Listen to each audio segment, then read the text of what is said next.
নমস্কার, আমি মামুনি। আমি কেমন আমাকে যদি তুমি 1 দিন বা 2 দিন 4 দিন দেখো, তুমি বুঝতে পারবে। বলা চলে প্রথমেই যা চোখে পড়বে যেন একটা পাওয়ারফুল ইঞ্জিন সামনেই চলছে। সন্তানের বিষয় হোক বা যে কোনো পরিস্থিতি, কোনোটাই ঝুলে থাকুক এমনটা হতে দেখতে ভীষণ অস্বস্তি লাগে আমার স্পষ্ট কথা অনেকের কাছে কঠিন লাগে। সবার মনে হয় আমি বোধহয় নিয়ন্ত্রণ করতে চাচ্ছি, আমি বোধহয় নিয়ন্ত্রণ করতে চাই। আমারও ক্লান্ত লাগে। সব সময় শক্ত হয়ে থাকা সহজ না, আমারও নরম হতে ইচ্ছে করে। আমি বুঝতে পারি আমি বৃষ্টি না, আমি আগুন। আমার পাশে সঠিকভাবে থাকলে পুড়ে যেতে হয় না, উষ্ণতাটুকু শুধু পাওয়া যায়। কালকে আমার ছেলের জন্মদিন। এই জন্মদিনটা আমার একদম অন্যরকম অনুভূতি হচ্ছে। আমি এখন একটা বড় ছেলের মা। যখন 2009 ফেব্রুয়ারির 27 তারিখে প্রথম এলো আমার কোলে আমার ছেলে, আমি তখন দ্বিতীয়বার মা হলাম। এই অনুভূতি আলাদা ছিল। আমার বোনের কাছে আমার 4 বছরের, সম্পূর্ণ 4 বছর হয়নি, তখন 3.5 মাস বাকি ছিল। বড় ছেলেকে রেখে আমার মায়ের সঙ্গে হসপিটালে এসেছিলাম, ইমার্জেন্সিতে ডাক্তার দেখাবো তাই। কোনো প্রস্তুতি না। কয়েকদিন ধরেই শরীরটা খুবই খারাপ ছিল, সারা রাত ঘুমোতে পারছিলাম না। একটা কষ্টের আওয়াজ না চাইতেই মুখ থেকে বের হতো। ডাক্তারের ডেট অনুযায়ী ডেলিভারি তারিখ তখনও 15 দিন বাকি ছিল। এই মতন অবস্থায় ডাক্তার বললেন এখনই সিজার করতে হবে, বাচ্চার থলিতে জল শুকিয়ে গেছে। মা তখন আমাকে হসপিটালে বসে বাড়িতে চলে গেল, কিছু প্রয়োজন জিনিস আনা ছিল না, সেইগুলোই আনতে।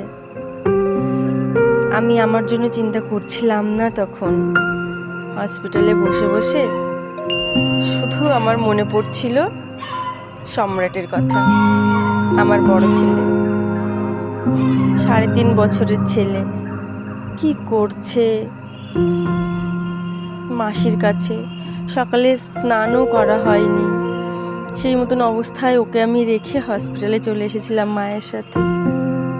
মাসি মানে আমার বোন রূপা, ওর কোলেও তখন ওর ছেলে, সেই ছেলের বয়সও মাত্র 2 মাস। কি যে কঠিন দিন, আজকে খুব মনে পড়ছে। বাড়ির সবাই হসপিটালে হাজির হলো। রাত 8:20 আমার ছেলে, ছোট ছেলে এলো আমার কোলে। না, সেদিন ছোট ছেলে মনে হচ্ছিল না, একদম কোল জোড়া গোপাল, একদম শান্ত, খালি ঘুমোয়। 9 দিন ছিলাম হসপিটালে। খালি ভাবতাম কখন বাড়ি যাব, বড় ছেলের সাথে ঘুমোবো। বাচ্চা আমার মা ছাড়া কি কষ্টই না পাচ্ছে। বাবা মা হওয়া মুখের কথা না, অনেক শক্ত কাজ। আমি সেই দিক থেকে নিজেকে একদম শূন্য দিচ্ছি। আমার এই বিষয়ে আরো অভিজ্ঞ হতে হতো। ছোট ছেলে যখন আমার গর্ভে ছিল তখনও আমার কোনো দুশ্চিন্তা বলো, কোনো সুচিন্তা বলো, কিছুই ছিল না। কি অবশ ছিলাম, তাই না? বুঝদার হলে চিন্তার ছিল বই কি। আর যেদিন ছোট ছেলেকে নিয়ে বাড়ি এলাম, বড় ছেলের মুখটা দেখে প্রথম যে শব্দটা মনে এসেছিল সেটা ছিল, তোর মা খুব বাজে, তোকে এত এত কষ্ট দিল, পচা তোর মা। কিন্তু আমার বড় ছেলে কি অদ্ভুত না, মাত্র 3.5 বছরের বড় ছেলেকে আবার উপাধি দিয়ে দিয়েছি বড় ছেলে। ও কিন্তু খুব খুশি হয়েছিল আমাকে দেখে। মা এসেছে, খুশি তো হবেই, তাই না? ও বলতো, ও মা আমাদের ছেলে বড় হয়ে অফিসার হবে। আমি বলতাম, ছেলে বলতে হয় না বাবা, ভাই বলতে হয়। ও বলতো, না আমি ছেলে বলবো, রূপার ছেলেকে ভাই বলবো, রূপার ছেলে হচ্ছে আমার ভাই, আর ও আমাদের ছেলে। ছোট ছেলে, কিছু বলতাম না।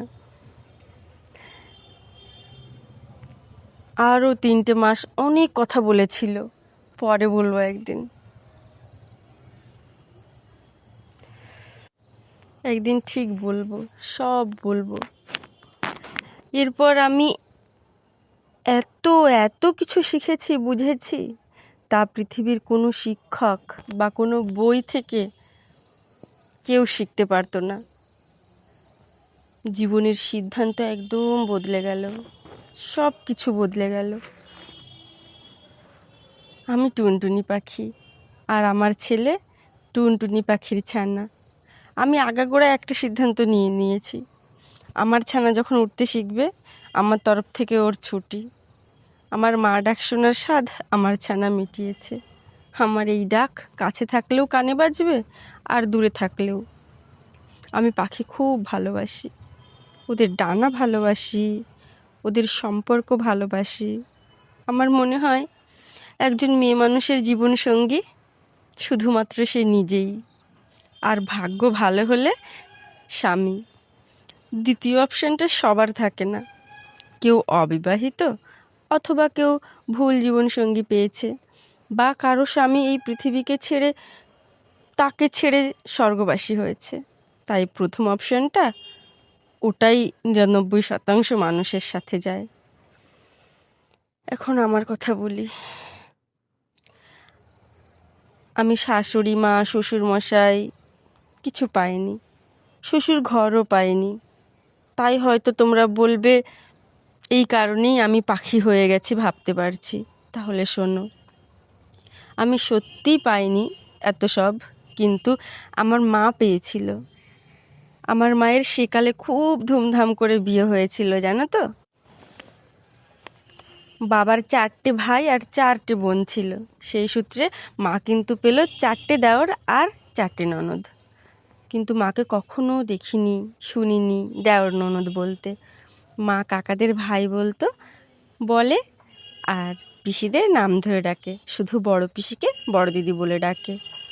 শ্বশুরবাড়ির আত্মীয় স্বজন এলে পা ধোয়ার জল দিত, আর আমাদেরও এই নিয়মের অভ্যাসে শিক্ষা দিয়েছিল। আমাদেরও সেটাই অভ্যাস ছিল। ঠাকুমাকে দেখতাম মাকে জড়িয়ে ধরে ঘুমোতে। ঠাকুমা থাকলে মাও আমাদের একপাশে ঘুম পড়াতো, নিজে শাশুড়ি মায়ের কাছে ঘুমাবার জন্য। আমি ঠাকুমাকে খুব ভালোবাসতাম। ঠাকুমা মারা গেছেন। পিসিরা আমার মায়ের মধ্যে নিজের মাকে খুঁজে পায়, আমি দেখলেই বুঝতে পারি। আমি আমার ছেলেকে আমার অনুগত্য হোক এমন চাই না। আমি চাই ও সিদ্ধান্ত নিতে পারুক। ওর যখন জীবনসঙ্গী হবে, ওকে যেন সব সময় আমার কথা মনে করে কষ্ট পেতে না হয়, এই ভেবে যে মাকে কি কম গুরুত্ব দিচ্ছি। খেতে বসলে পাশের টেবিলে ওর বউ বসুক, আর এক পাশে ওর সন্তান। আমি একা বসে খাবো, বা ওদের সবার পাশে। স্কুলে সবার সাথে যখন পড়ার জন্য ওকে রেখে আসতাম, তখন ভাবতাম ওর সাথে সবাই মিশতে চাক, ওকে সবাই রাখুক, কেউ যেন বাদ না দিক। আজও চাই, ভবিষ্যতেও চাইব। আমার জন্য আমার ছানা বা আমার বৌমা যেটুকু ভাবুক, যেন মন থেকে ভাবে, নিয়ম রক্ষা না করুক আমার জন্য। আমি বৃদ্ধ হয়ে গেলেও এই চিন্তাই থাকবে, কারণ আমি সিদ্ধান্ত নিতে পারি। আমার ভালো মন্দ সব আমার মাও বোধহয় এইভাবেই ভাবে। আজ এত বয়স হয়ে গিয়েও কিছু বলে না, আমার এটা চাই, বা তোর কোনো সময় নেই আমার জন্যে। সব সময় একই রকম। ছোটোবেলায়ও দেখেছি বাচ্চারাই আমার ভরসা, এমন কোনো দিনও ভাবিনি। বরং এটা ভেবেছে আমি ওদের ভরসা, আমি ওদের সব। বাবা তো অনেক অল্প বয়সেই মারা গেছিল। আমার মা নিজের বাবা মায়ের কাছেও কোনো দায়িত্ব দিয়ে দেয়নি,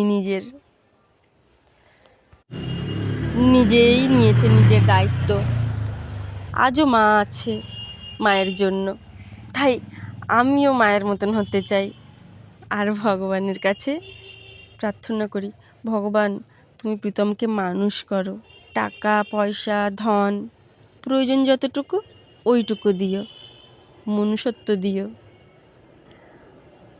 আর কোনো কিছুর অভাব থাকবে না, জ্ঞান দিও। আমি তো খুবই দেরিতে বুঝেছি, ওকে আশীর্বাদ দাও সঠিক সময় সঠিক সিদ্ধান্ত নেওয়ার। আমার ভালোটুকু সব ওকে দিয়ে দাও, আমাকে শুধু প্রীতমকে ভালো দাও। আমার যত ভালো আছে সব প্রীতমকে দাও। আমার শেষ নিঃশ্বাসের সময় আমার চেতনা যেন এটাই উপলব্ধি করতে পারে, প্রীতম মানুষ হয়েছে, প্রীতম ভালো আছে।